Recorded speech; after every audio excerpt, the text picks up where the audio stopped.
Dr. Louis DeJoseph. I'm a board-certified facial plastic surgeon based out of Atlanta, Georgia, and I'm speaking to you today on behalf of the American Academy of Facial Plastic and Reconstructive Surgery on the topic of facelifting. So a facelift is a procedure that recontours and suspends the lax tissues in the face. So it's one of the most common things we do, and certainly the one we hear the most questions on. So with this video today, we're going to see if we can get some of those questions answered for you. And if you need more information, I implore you to visit our website at aafprs.org to answer more detail about the procedure itself. So the first part in your journey to getting a facelift is meeting with a facial plastic surgeon. So what will happen at that meeting is an in-person consultation. And what is discussed is first and foremost your health history, because there's no reason in doing this unless we can do it safely. So they're going to go through your previous medical history, previous surgeries that you've had, what medications you're on, allergies, and all those sorts of things before they even examine you. Once it's determined that you're healthy enough to have a procedure like this, the next step is an examination. So what will happen at this? Most likely the surgeon will give you a mirror and say, tell me about your concerns. What area of your face would you like to see changed? Usually when we're dealing with patients who want a facelift or facelift type procedure, it's usually lateral and jawline and neckline area. So point those areas out to your surgeon. Next, the surgeon himself or herself will examine the face. Look at the structures underneath, how your skin moves, and if you'd be a good candidate for the facelift. So once it's determined that you are a good candidate for a facelift, the next thing we move to is the actual surgery itself. So the surgery itself is usually done in an accredited surgery center or in the hospital setting itself under some type of anesthetic.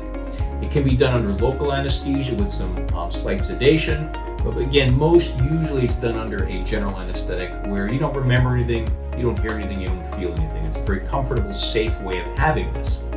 The procedure itself is done through small incisions well hidden around the ears, where there's small little creases that contact the ear.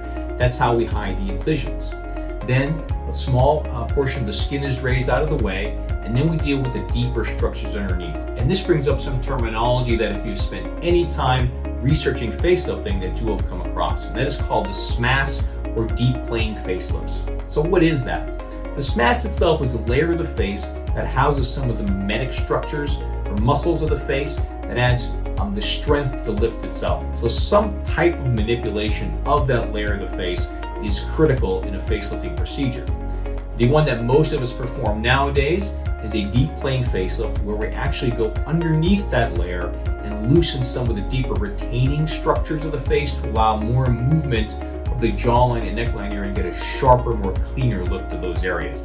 This is something to discuss with your facial plastic surgeon during your consultation to be fully informed of what type of procedure your particular surgeon uses and what works best in his or her hands. Once you've had the procedure, we talk about recovery times.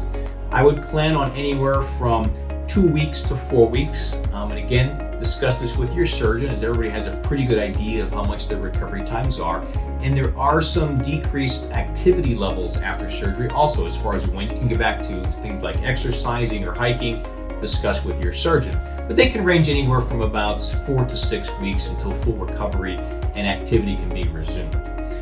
If you'd like more information about facelifting themselves, again, I implore you to visit our website, the aafprs.org, to see more from our academy and more in-depth information on facelifting itself. I wish you well on your journey on your facial rejuvenation, and thank you for taking the time to trust your face to a facial plastic surgeon.